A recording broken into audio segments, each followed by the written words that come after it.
Hello everybody, this has been a long-awaited upload. I've heard your prayers, and I'm here to answer them.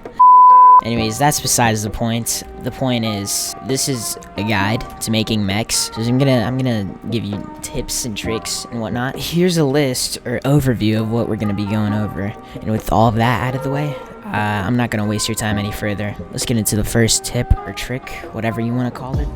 I don't mind. Okay, so the first one up, we have building. I'm not gonna teach you how to build a mech. Well, obviously, further throughout the video, I will be teaching you. I'm not gonna give any tutorials here, any frames, none of that. That's for a different upload in the near future, but that's besides the point.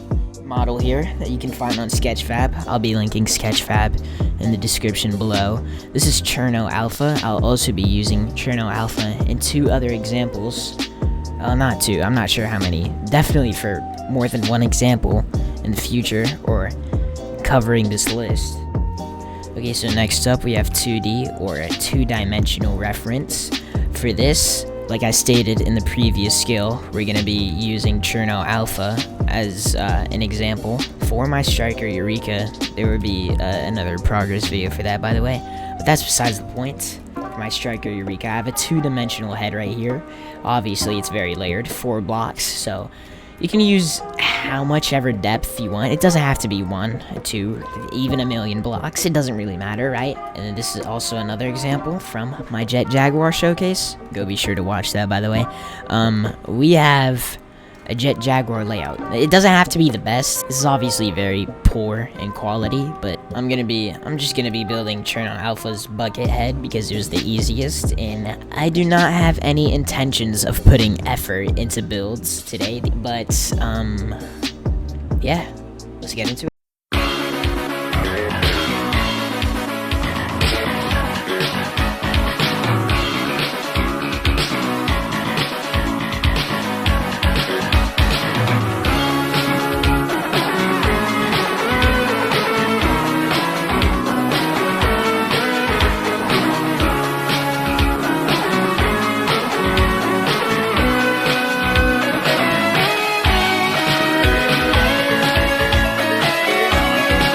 Alright, so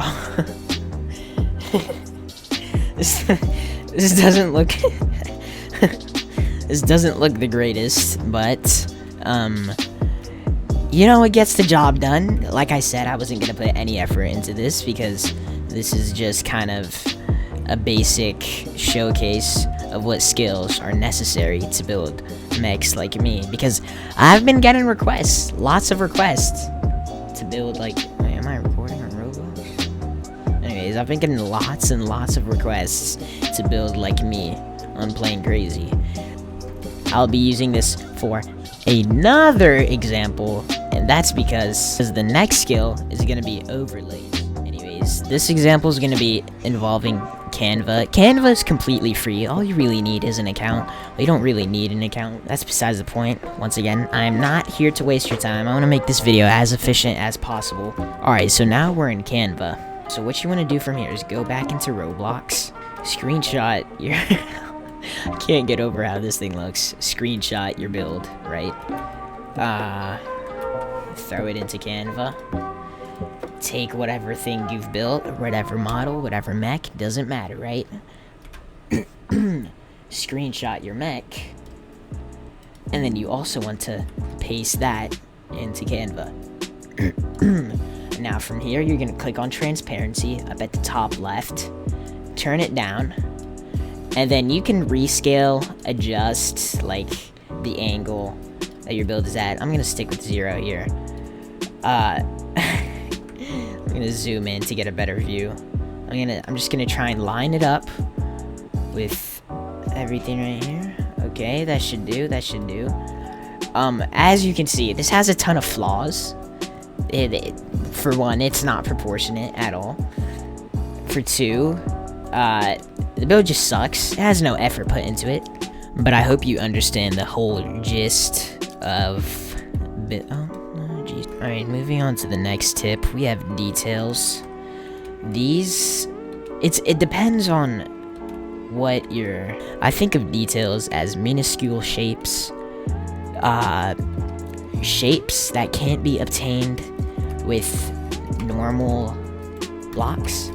Text detailing is also a very popular way of building. I personally don't use it as much as other builders because it oftentimes leads to builds looking bad. It's how I want to put it. Now, you can obtain so much detail with compression, right? If I actually go ahead and spawn, where's it at? If I spawn Jet Jaguar Beta right here, this has many different examples of detail.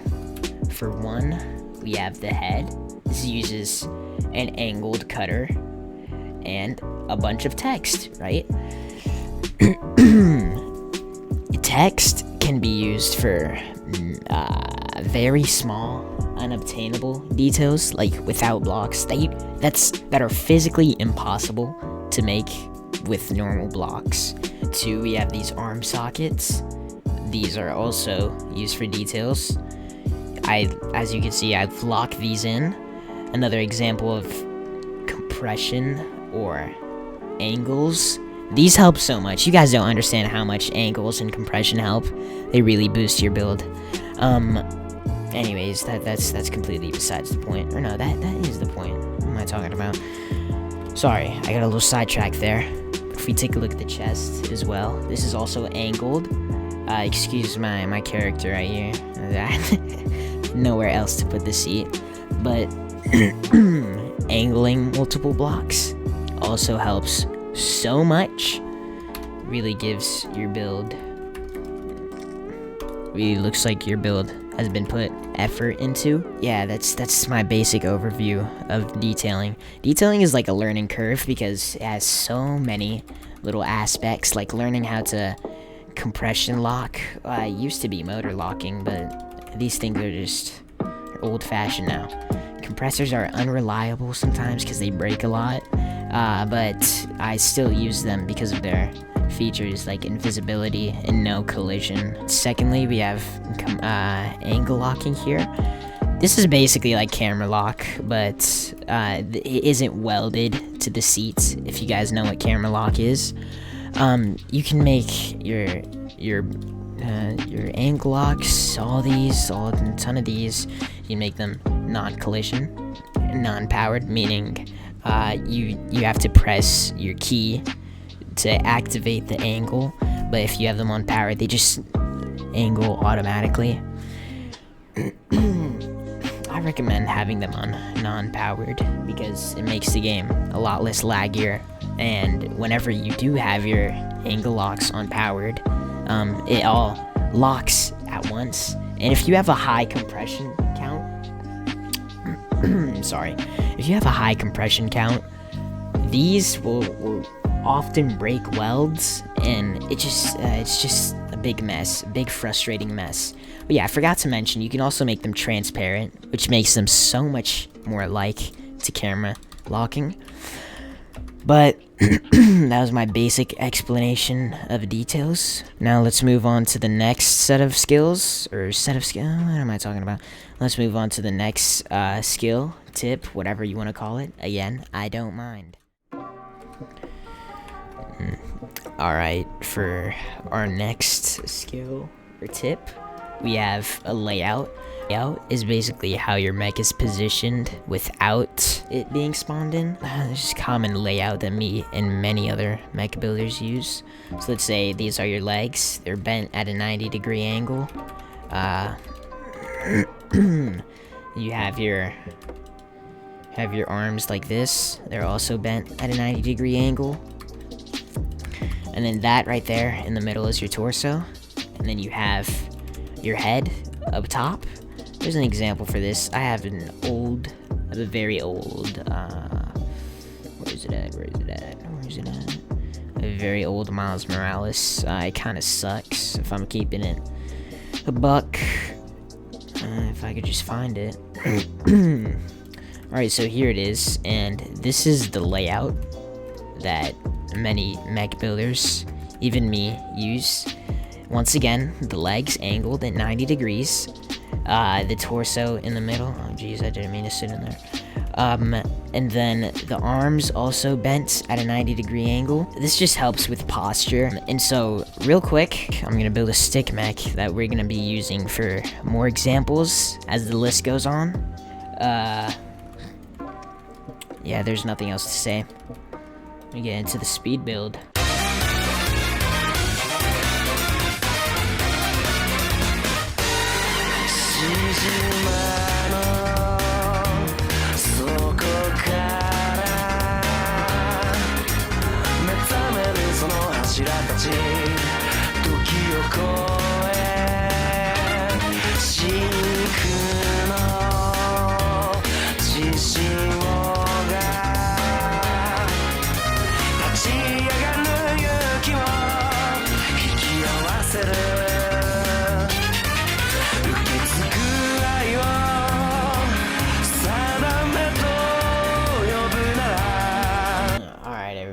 This is our little stick mech. Alright, let's color him blue. Blue will work for this video. And that's why we'll be moving to the next tip, joints. Perfect opportunity. Am I right, guys? Okay, so I'm not gonna speed build this because I want you to all know if you're making a humanoid mech, where to place the joints. Anyways, for this video, I'm gonna be using hinges because you can add a max angle to them. You can limit their angle or how much rotation they have. With normal unpowered motors, they can spin infinitely. And that's good for whatever else you want to build with no limits. But for this, I want to maintain a decent human posture or something more realistic. And I don't want to have floppy knees, so I'm gonna be using hinges. So for the foot, I use anywhere from 0 to 45. It's like an angle that'll be perfect for when your foot hits the ground, or when your heel hits the ground, and you have room to rotate your heel. There's not much I can speak on in that category because it's hard to explain. For the foot pivot, or whatever you want to call it, how much the foot can widen, right? This correlates to the hip joint, or the pelvis, where if you want a posture like what I'm gonna throw up on screen, with your legs out slightly wide, kind of like in an athletic stance, we can set that to whatever the angle is on here. And right now, actually, I'm gonna do this real quick. I'm gonna use motor 2s instead of hinges because they spin on a different axis than hinges that hinges can spin on. Or wait a minute, no, I don't need that. Hold on. Alright, so that's 15. The torque on max speed 50. You test that on both sides. I still haven't found out a good way to find the axis. So real quick, I'm just gonna press F. Alright, nice. So it turns out the right leg is in the right spot, but the left leg isn't. So now that we've done that, fix that, we're gonna set this angle to 15 as well. Because like I said, the angle on the foot pivot also is supposed to match the pelvis joint that actually widens and closes your legs. But let's move on. Now that we've got the foot and the pelvis joint out of the way, oh shoot, I just figured out, how the hell am I supposed to? Okay, so I've needed to widen the legs a little, so it's gonna look a little funnier. But the reason is because I forgot to actually make a joint that moves the leg up and down, which is completely necessary. It's a necessity for walking, really. Now that I've got that out of the way, I'm gonna also make this. let's give this a max angle of 90 degrees, right? So this is gonna be able to move up and down 90 degrees. Set the torque and speed on 0, which makes the motor pretty much unpowered, and it'll just make it move around freely, but it will stop at 90 degrees in any side of the rotation, really. It's hard to explain, but it will stop at 90 degrees. But it'll stop at 90 degrees when you rotate it. So I'm just gonna connect these 2 joints real quick. Alright, so just like that, we have a funky looking pelvis, but we have working leg rotation joints, or thigh rotation, whatever you want to call it, right? We have our mid-thigh section, and then next we have the knees. So the knees, they're a fairly simple joint. You just take this here, and so I forgot to mention, if you want your knees to be bent at all times when you're standing straight up, if you want your knees to be bent at all times, you set it, I personally set it to an angle like 75 or something like that. We're going to be using that for this example, but if you really wanted to, if you wanted to have your legs straight up, like just straight, kind of like how my Roblox character is, there's no bend at the knee, it's just a straight leg, you can set that to 90, because this leg is actually angled at 90. I know, surprising information. Alright, next up, we're gonna have, I didn't plan ahead, sorry, so this is gonna look a little funky. This took a little bit of extra locking because I'm an imbecile and didn't plan ahead. You do not have to do this with your waist. This is just because I'm not very smart. Please excuse that, but I want to get this joint across. It's basically just a hip rotation that you can use for punching, movement from side to side in the torso without having to move your legs. So I usually set this angle to something like 75. I think that'll be perfect for this example.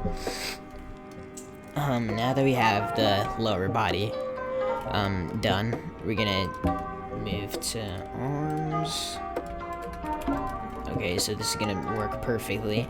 This is gonna have your arms, just like your legs, are gonna be angled slightly, diagonally. And so, my bad guys. I'm also gonna set this, I'm gonna set this angle to something like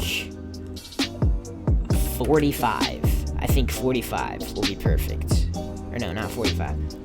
So I'm gonna set this angle to something like 75, because I think 75 will work just fine. If you also want posture with your arms, just like that. Then we have the elbow joint.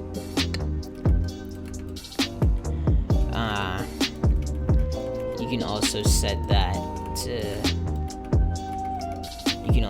that to 75 if you want posture, just like your knees, to bend slightly. If you want, once again, if you want them to move straight down, just like my character. No elbow here, it's just a little break arm. You can have that set to 90.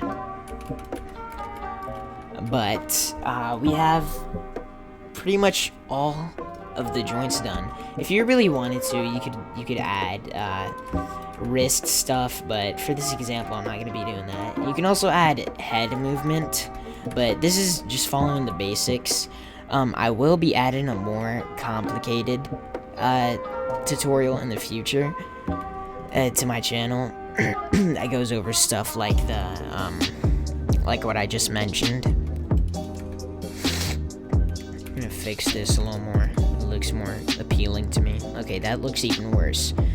But we have the oh my god.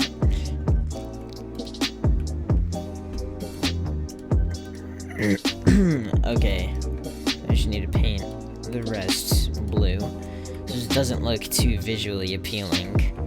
But this is what we're working with right now.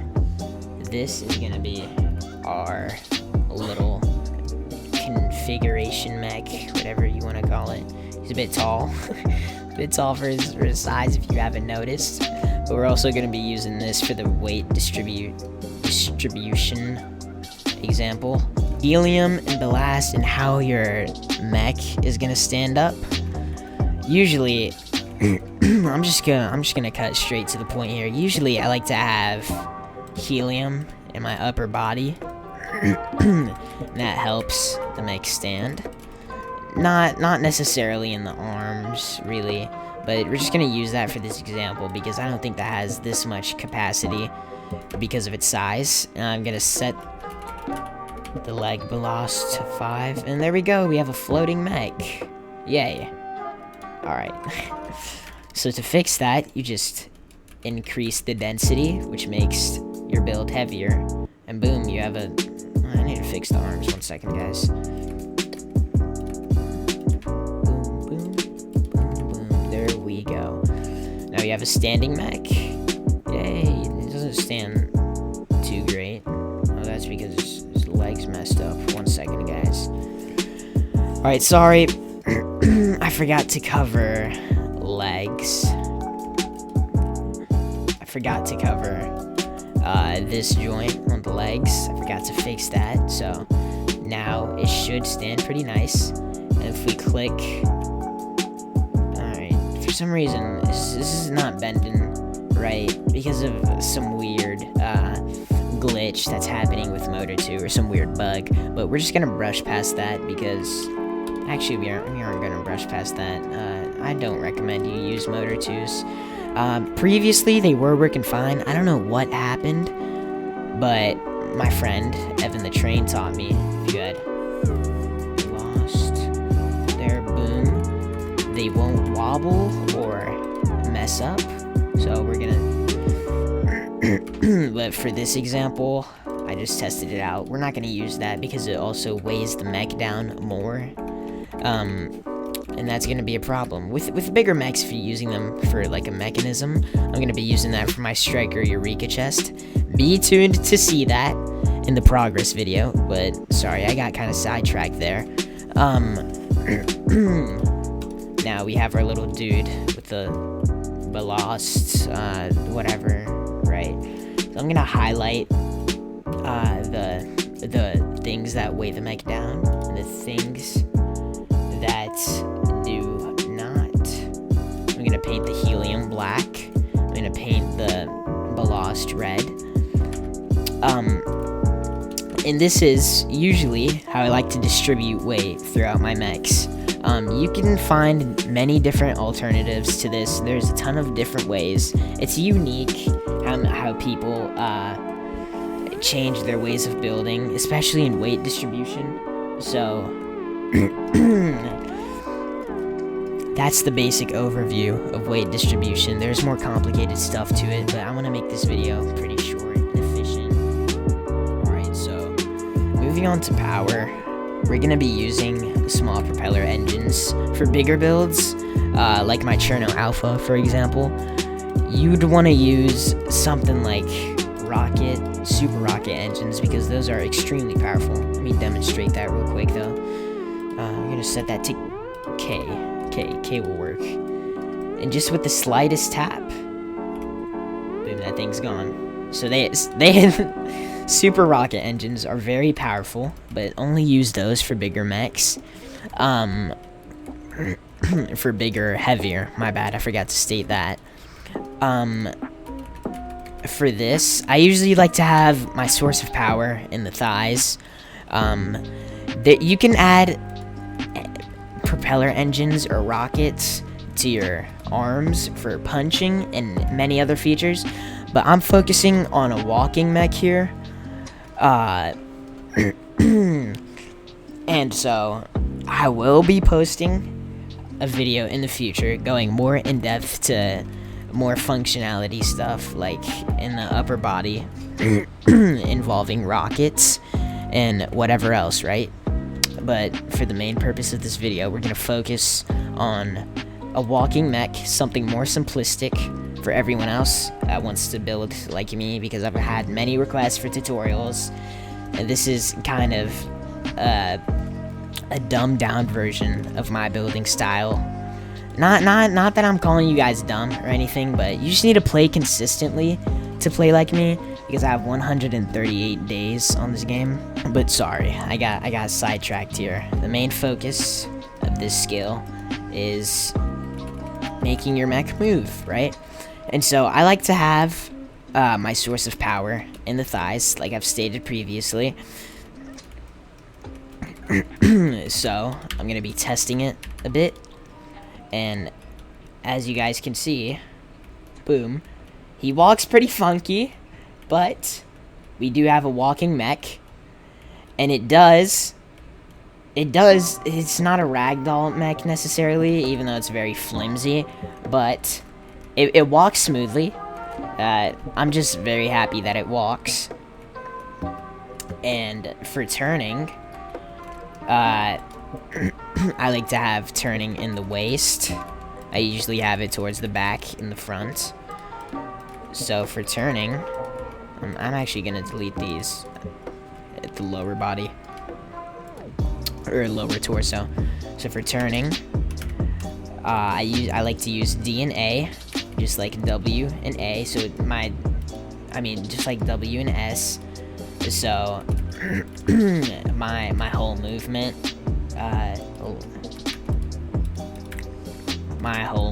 ordeal is WASD, just like how you'd walk or move in a video game. So now we have turning. Oh, this is kind of a punchy mech, but as you can see, he turns after he swings at the air real quick. Just give him a just gotta give him props for swinging. But this can also be used as a punching mechanism if you really wanted it to be. But punching, once again, it's not, like I've stated, it's not gonna be for a video. And as you can see, the weight keeps the mech balanced. Oh jeez. The weight keeps the mech balanced, but it also has functioning walking. I think we've successfully built a working mech.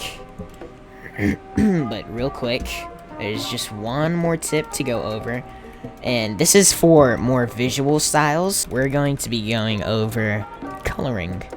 And coloring is very simple. I'm gonna be using an example. I'm gonna be coloring Striker Eureka. Oh jeez. Sorry, Stacker. So I'll just take any basic image of Striker Eureka. These are a bunch of figures. And then I like to go to this website, Color Picker from Image. And it should be this website with a little color picker logo. This helps a ton for picking colors, like for Striker Eureka. If I were to take the base color, let's take it here from the shoulder. 153. This is the RGB value. 153, 161, 171. We have the same exact color that we do to Striker's shoulder, or the base color, whatever you want to call it, right? But now, with coloring, here's the fun part. You can make different shades of this, and it's super simple. You just subtract the current RGB value you have by 10. So instead of 163, you'd have 153. Instead of 161, we'd have 151. And it goes on. 161. Boom. We have a darker shade, and you can also do this with lighter shades. So we take the original color, 173, 171, 181. Boom. We have a lighter shade. Now, I'm not gonna continue the rest of this color palette because because I've already given you the gist, and you can now go do it on your own. Okay, so that concludes my guide to building a mech. If you could show some support, I'd really appreciate it, because a lot of effort and time goes into these videos. But I hope you enjoyed. I look forward to seeing you guys use this because I didn't make it for nothing, right, guys? Please use it. Please, please, please, please, please.